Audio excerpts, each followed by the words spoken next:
Hi everyone, welcome back to the Light Bearer. Um, we're gonna touch on prayer today. One of the main ways that we can connect to spirituality and have a closer connection with the divine and unleash the gods inside this man's body is through prayer. I use a very simple method of prayer, which is very effective and has many different lineages and meanings depending on where you look for this information. I am speaking of praying to the four directions. What you're going to want to do is get a compass, find true north, east, west, south, and what I personally do is put markers down. This is a very similar method to the medicine wheel through Native American traditions. A lot of different religions do this, and they all have different meanings and different things associated with it. But this is the most effective way I've found to really communing with God. Okay, um, you can put a lot of meaning into this, and you will see a lot of results from this simple, just communion. Me personally, I have the luxury of living on the East Coast, and I went to Herkimer, New York, and dug for some Herkimer diamonds, which, if you do your research, have a lot of vibration to the crystals. And I have stones made of Herkimer crystal that I use to mark my directions. Okay, I burn an incense for every direction and we'll say a prayer of symbolism with it. We'll get more into the symbolism as we go, but symbolism is, excuse me, symbolism, dirt, is a very potent form of worship. Um, you will find the more you unravel spirituality, the more you will find symbolism in everyday places and how effective and powerful it truly is. And right now, it's mostly being used against humanity, but we can also use this symbolism for good. It doesn't always have to be bad.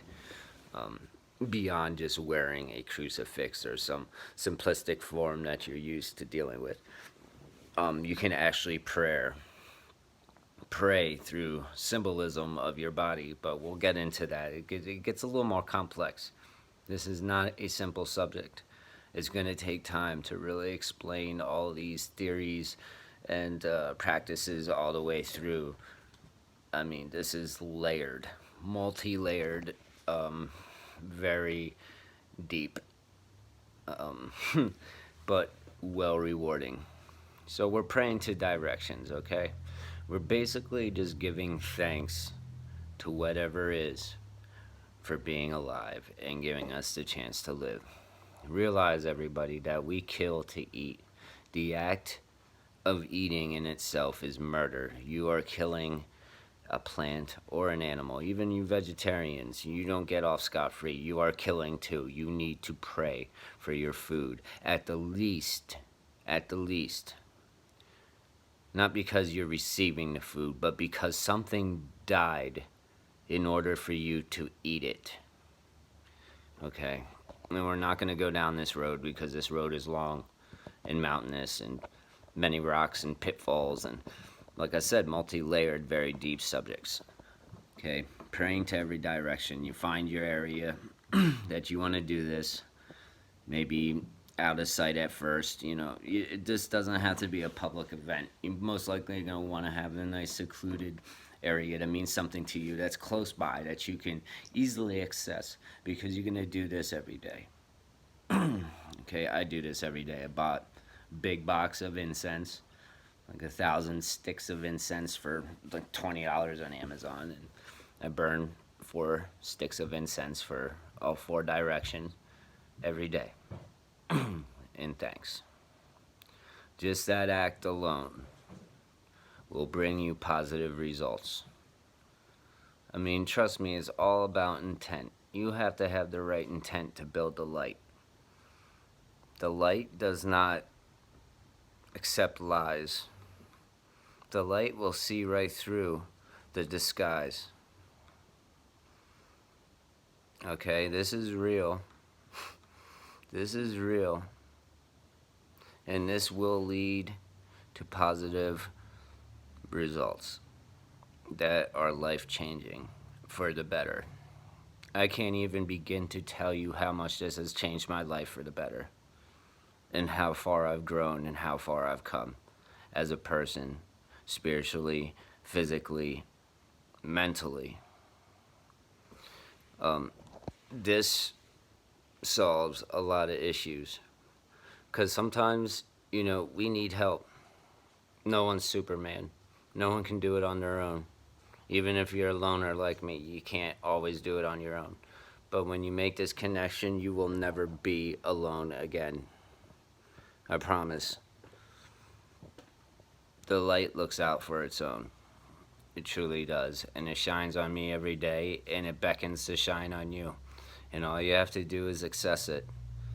I mean, along with this, I would call ritual, ritual prayer, okay, comes the whole mindset of abstaining, okay, not sowing thoughts of no better word to say than sin, bad thoughts, thoughts that lead. It's not so much good and bad, like the dichotomy of good and evil. That's not really what I'm getting at, as much as just practices that are not cohesive to spiritual growth.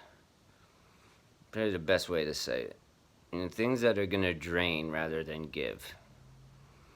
Things that will, take away energy rather than build it.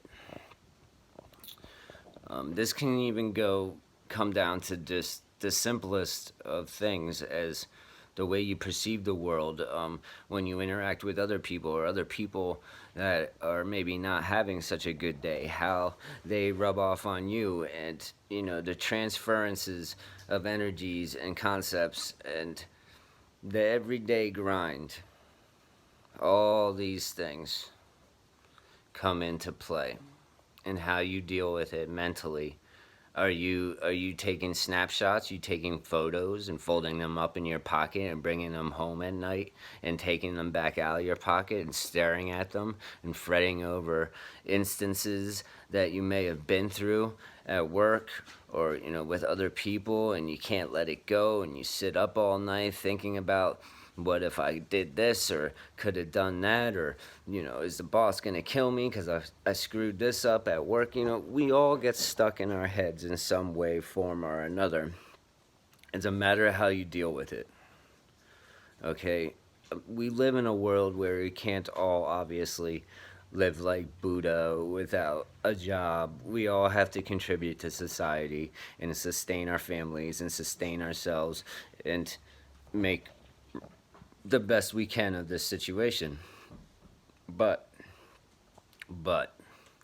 you must remain true to thyself and the light.